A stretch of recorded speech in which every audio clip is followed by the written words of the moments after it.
Sebelum pembelajaran kita mulai, saya mengucapkan Assalamualaikum warahmatullahi wabarakatuh. Waalaikumsalam warahmatullahi wabarakatuh. Sebelum pembelajaran kita mulai, maka baiknya kita berdoa dulu. Bagi ketua kelas dipersiapkan untuk berdoa. Siap. Siap. Sebelum pelajaran dimulai, angka baiknya kita berdoa terlebih dahulu. Doa dimulai.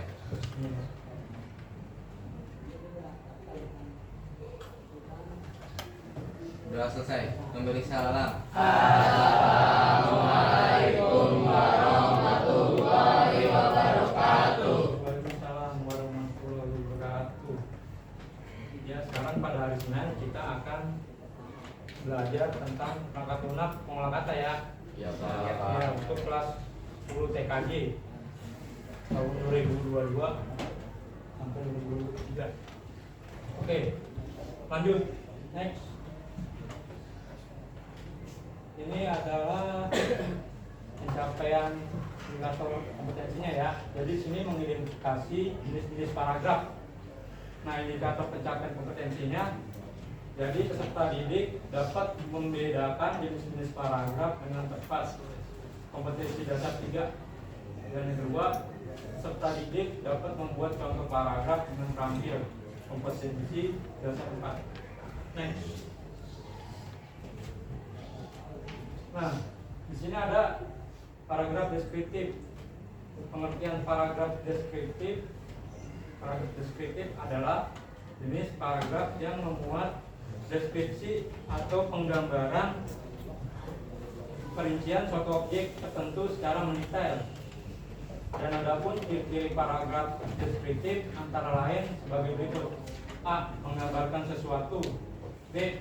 Penggambaran tersebut dilakukan sejelas-jelasnya dengan melibatkan kesan indera ya.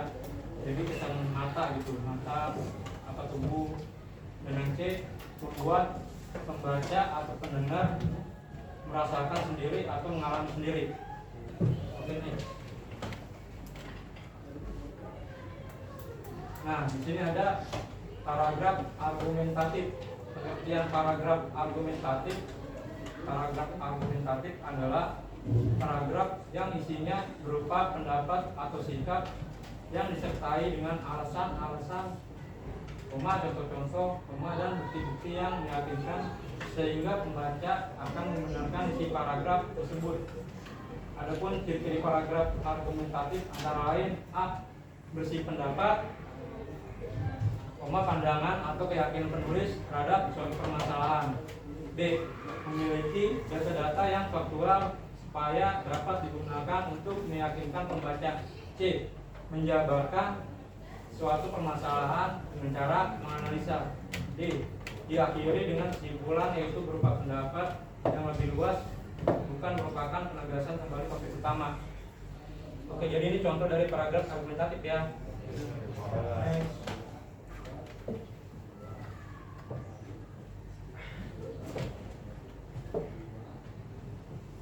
Nah, di sini ada paragraf naratif. Pengertian paragraf naratif. Paragraf naratif adalah paragraf yang mengungkapkan suatu kejadian, peristiwa atau pengalaman pribadi berdasarkan urutan kejadian atau peristiwa. Adapun ciri-ciri paragraf naratif sebagai berikut: A. Terdapat unsur perbuatan. B. Terdapat unsur waktu. C. Adanya sudut pandang penulis. D. Terdapat unsur tokoh yang digambarkan dengan memiliki karakter atau perwatakan yang jelas. E. Terdapat latar, tempat, waktu, dan suasana. Next, lanjut. Paragraf persuasif. Pengertian paragraf persuasif. Paragraf persuasif adalah paragraf yang isinya berupa ajakan atau membujuk pembacanya agar melakukan atau mengikuti apa yang penulis ungkapkan di dalam paragraf.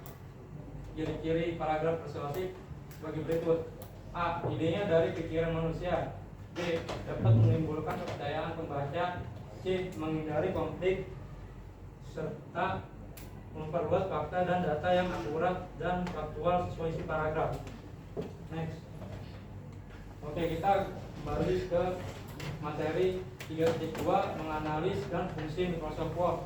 Indikator pencapaian kompetensi Jadi kalian semua peserta dididik dapat menyebutkan definisi dan fungsi Microsoft Word dengan benar. Kompetensi dasar 3. Yang kedua, peserta didik dapat menyajikan hasil analisis mengenai Microsoft Word dengan terampil. Kompetensi dasar 4. Oke, next. Pengertian Microsoft Word. Microsoft Word merupakan sebuah perangkat lunak atau program aplikasi pengelola data berupa huruf atau angka yang dipergunakan untuk keperluan bisnis, pekerjaan, pembuatan laporan, pembuatan dokumen, makalah, skripsi, atau hal lain yang berkaitan dengan tulis menulis. Nah, jadi bisa dikatakan Microsoft Word itu perangkat lunak ya.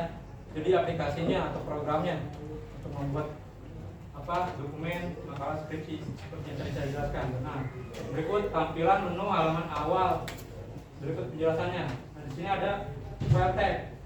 File tab merupakan tombol tab yang digunakan untuk membuka jendela info dokumen.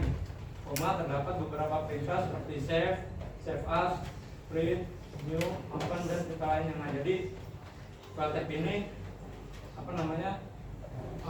semuanya ini menunya ada di file tab ya, termasuk save as, print, new, open, dan perintahnya ya. Itu menunya dari file tab. Nah, lanjut. Sini ada ribbon tab. Ribbon tab merupakan sebuah toolbar yang terdiri dari beberapa perintah di mana perintah tersebut telah dikelompokkan sesuai fungsinya. Lanjut, ada quick access toolbar. Quick access toolbar merupakan toolbar yang berisi perintah secara cepat. Biasanya berisi save, undo, dan redo. Dan yang terakhir ada title bar. Title bar seperti namanya pada title bar bisa nama file yang sedang dibuka beserta jenis filenya. Oke. Lanjut. Nah, ini masih membahas lanjutannya tadi tampilan menu halaman awal berikut penjelasannya. Nah, di sini kan ada gambaran ya, yang luas. Nah, jadi di sini tadi kita sebutin sini ada toolbar ya. Terus ada apa lagi?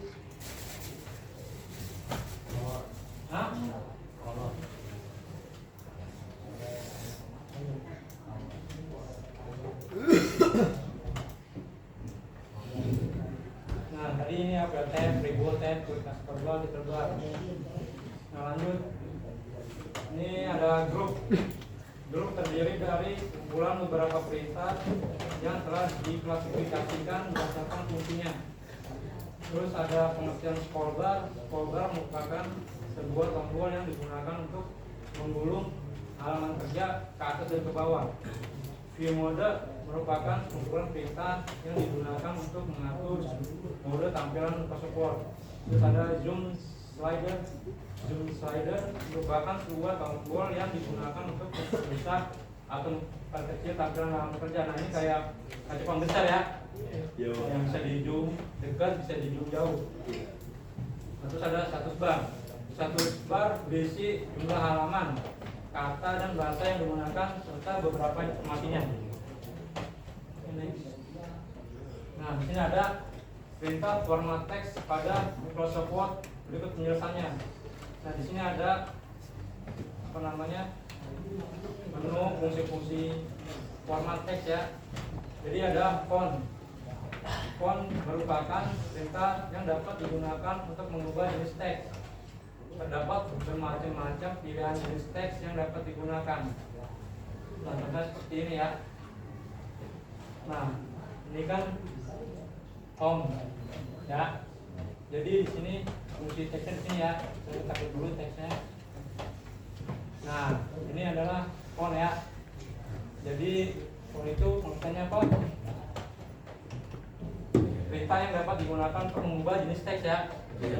Nah, cara aplikasinya di sini. Jadi banyak pilihannya, ada Adrian, ada Aroni. Nah, oke, lanjut. Sekarang ada font size. Font size merupakan perintah yang berfungsi untuk mengubah ukuran teks. Nah, tadi setelah kita bahas tentang fontnya, sekarang kita ke font size-nya. Ini yang dinyatakan dengan font size ini berfungsi untuk mengubah ukuran teks ya. Jadi ada ukuran 8, 9, 10, 10,5 sampai ke 96 paling besar. Nah, terus ada grofon. Grofon mempunyai fungsi yang sama dengan fonjes, tetapi hanya dapat memperbesar ukuran teks ukuran kelipatan 2. Nah, terus ada serifon, kebalikannya dengan grofon, sehingga mempunyai fungsi untuk memperkecil ukuran teks dengan kelipatan 2. Nah, contohnya kayak gini. Ini kan 2-nya gede ya. Nah, sekarang kita kita seleksi. Kita seleksi ini.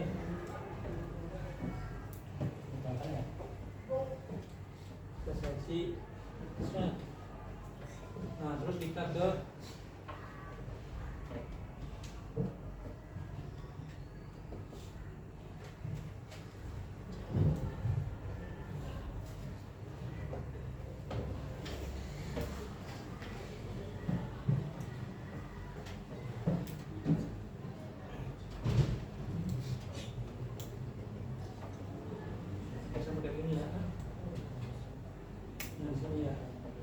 sini ya.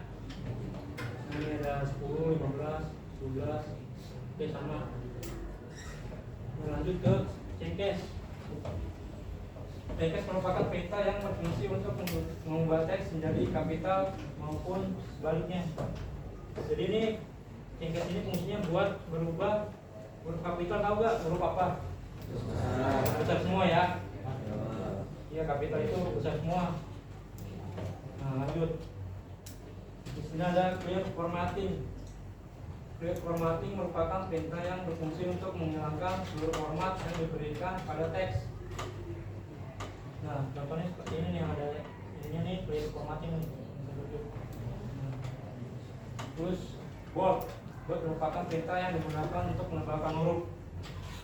Ada yang tahu nggak? Bold. Nah, coba kita ambil contohnya. Ini bold. Dia petunjuk menghitamkannya bisa di klik di menu ininya ya. Nah, kan berubah menjadi hitam. Nah, bisa juga pakai CTRL-D ya. CTRL-D. Tuh. Jadi hitam. Nah, lanjut. Di sini ada menu italic. Italic perintah yang berfungsi untuk memiringkan huruf. Jadi hampir sama kayak tadi, keyboard kita cari pemakaiannya. Jadi ini diseleksi dulu, terus kita menu yang ini ya. Nah, tuh miring kan, tuh. Atau bisa kita pencet Ctrl I. Jadi miring. Lanjut. Sini ada perintah underline. Underline sebuah perintah yang digunakan untuk memberikan garis bawah pada huruf maupun teks. Jadi underline kita sama kayak tadi caranya, seleksi, masuk sini, underline, klik. Nah, itu jadi ada garisnya ya di bawah tulisan. Atau kita kontrol U. Nah, tuh. Padahal mau saya di sini. Tidak, tapi dia bisa kontrol. Lanjut. Sini ada drag drop, merupakan perintah yang berfungsi memberikan garis pada huruf maupun teks. Lanjut. Contoh. Di situ ini ada subscribe. Subscribe sebuah perintah yang digunakan untuk memperkecil huruf dan diletakkan di bawah teks lain yang berukuran normal. Yang tahu gak? Subscribe. Subscribe. Tahu? Subscribe. Nah, terus ada subscribe, sebuah perintah yang digunakan untuk memperkecil huruf dan diletakkan di atas teks lain yang berukuran normal. Terus ada text effect, merupakan perintah untuk memberikan efek pada teks. Terdapat beberapa efek seperti glow, shadow, atau reflection. Tahu belum ini? Hah? Nah, caranya kayak gini. Ya. Contoh kita ambil dari Microsoft Office Word 2007. Nah, misalkan kita buat tulisan rumus matematika S2. Nah, kita bisa pakai apa namanya? Rumus yang tadi ini makanya sini ya. Nih. Jadi ke sini nih, superscript ya. Nah, jadi yang dirubah X2 sama 2 apa X atau 2 doang? Hah? Iya, misalkan rumus X2 yang dirubah X2 X atau 2 doang? Hah? 2, oke. Ya, kayak gini. Misalkan buat kasih dulu klik yang superscriptnya. Nah, itu ya. Terus lanjut. Ini untuk merumuskan kecil ke bawah ya. Iya, Pak. Dan masukkan lagi.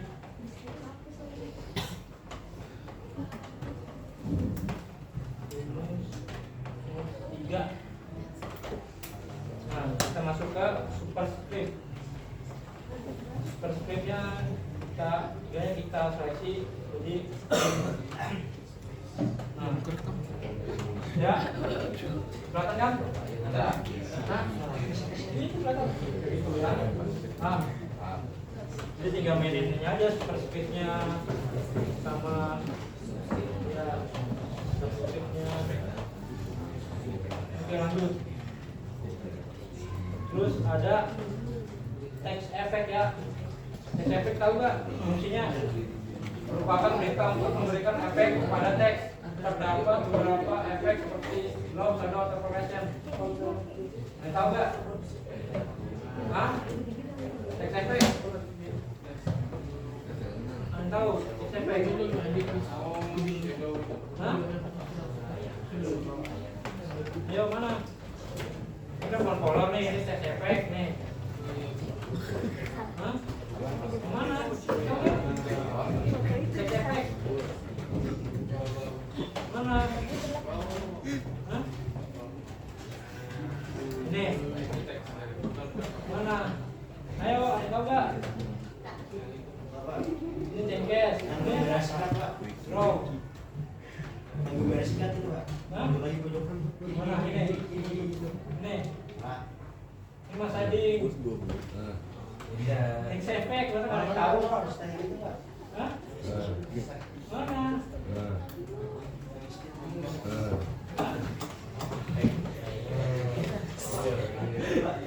Mana ini? Nah, bukan.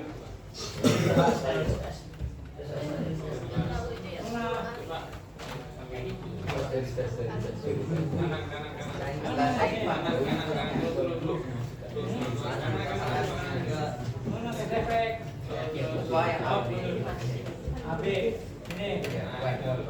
Mas Rekrok. Mana? Mana, Pak? Mana? Ini. WhatsApp. ART. Hah? Mana?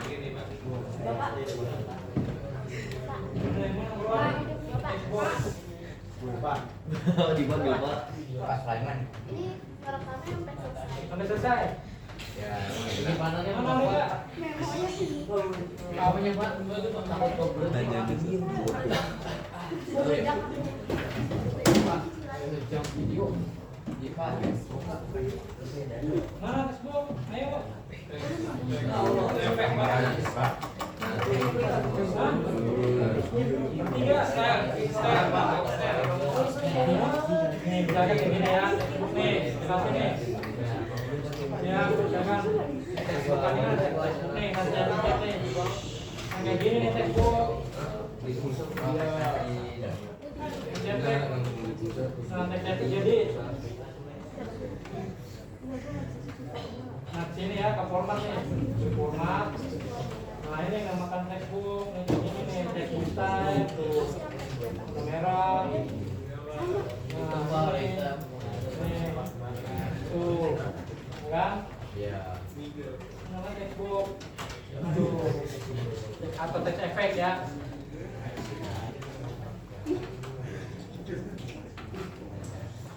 Atau bisa dalam bentuk shadow effect nih. Ini efek kayak gini. Nah, kemarin kita gambar kocak. Iya, belum apa lupa sih. Benda. Nah, kayak gini ya. Tuh. Oke, lanjut. Terus di sini ada text highlight ya. Text highlight color merupakan sebuah perintah yang digunakan untuk memberikan highlight pada teks seperti saat kamu menggunakan stabilo. Cara kayak gimana? Hah? Nah, misalkan ini nih. Ini gimana? Seleksi. Hah? Nah, cara kayak gini ya. Kayak gini nih.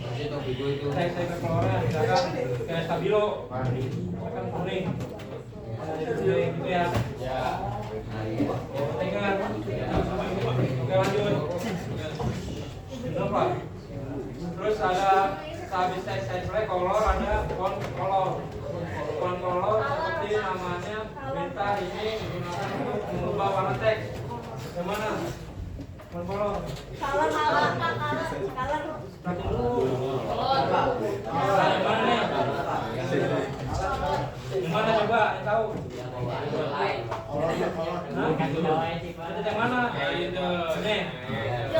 Ya, caranya kayak gitu ya.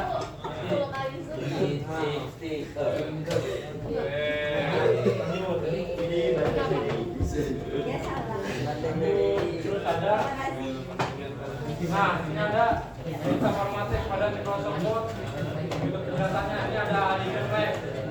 Alien Wrap perintah yang digunakan untuk membuat sebuah paragraf menjadi rata kiri. Itu apa? Nah, tahu kan nih rata kiri mana? Alien Wrap. Hah? Kayak gimana buatnya? Misalkan ini cetak tengah. Gimana? Hah? Oh itu salah. Ini aja Pak. Yang ini ya. Ini alien wrap. Please. Nah, kan alien wrap. Rata kiri ya. Menjadi rata kiri. Terus ini ada center nih. Center digunakan untuk membuat sebuah paragraf menjadi rata tengah. Tadi caranya ke tadi ya. Nah, ini kan kita seleksi dulu. Terus daftarnya kemana? Hah? Dari folder yang ini nih, yang mana? Itu Pak. Ini. Ya Allah. Nah, ini Pak. Nah, ini center ya. Ya. Oke, lanjut. Terus setelah center ada alien right. Alien right kita yang memiliki fungsi sama dengan alien left. Namun saja untuk alien right digunakan untuk membuat paragraf jadi rata kanan. Caranya kayak tadi. Sampingnya. Jawaban dulu awalnya. Hah? Belum dulu, diseleksi dulu. Kanan ya. Begini. Oke. Kalau sebelahnya lagi ada justify. Ya, justify. Nah, ini justify ini perintah yang digunakan untuk membuat sebuah dokumen menjadi rata kanan dan juga rata kiri. Oke, contohnya ini. Tekannya di dulu. Nah, justify yang ini ya. Ya. Lagi.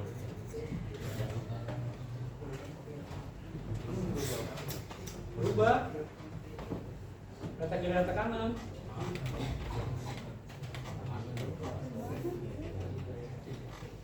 Ya.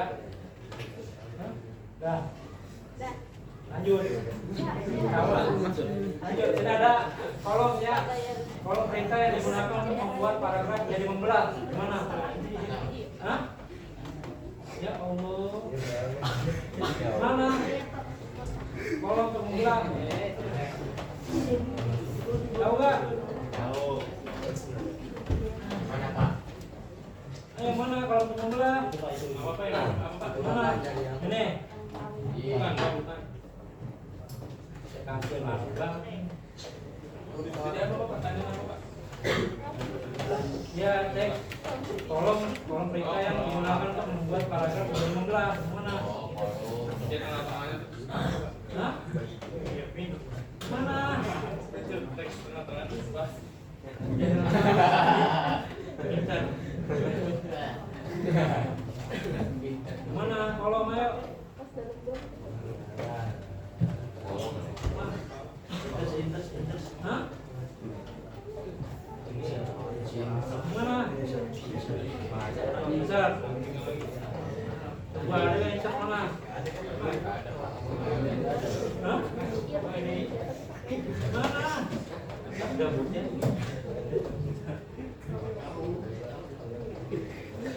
Ayo. Hah? Mana? Belanya. Ini. Bukan. Ini mana? Wih.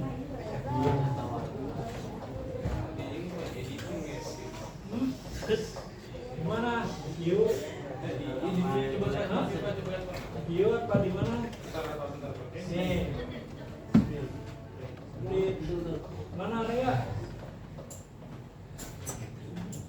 Ayo, woi. Dikaji. Hah? Jangan tahu dong mana.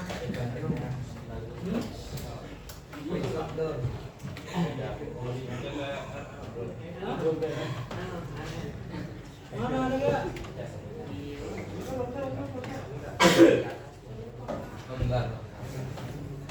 Coba.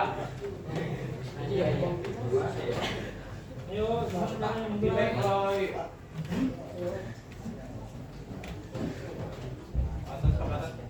Mana? Nah, di situ Pak. Nih. Nah, ini Ini ya. Mana ini kan? Ini bisa 3 ya, ini 3. Terus bisa 2 basic layout ya. Layoutnya bisa 2 yang teks membelah ya, bisa membelah. Nah, lanjut.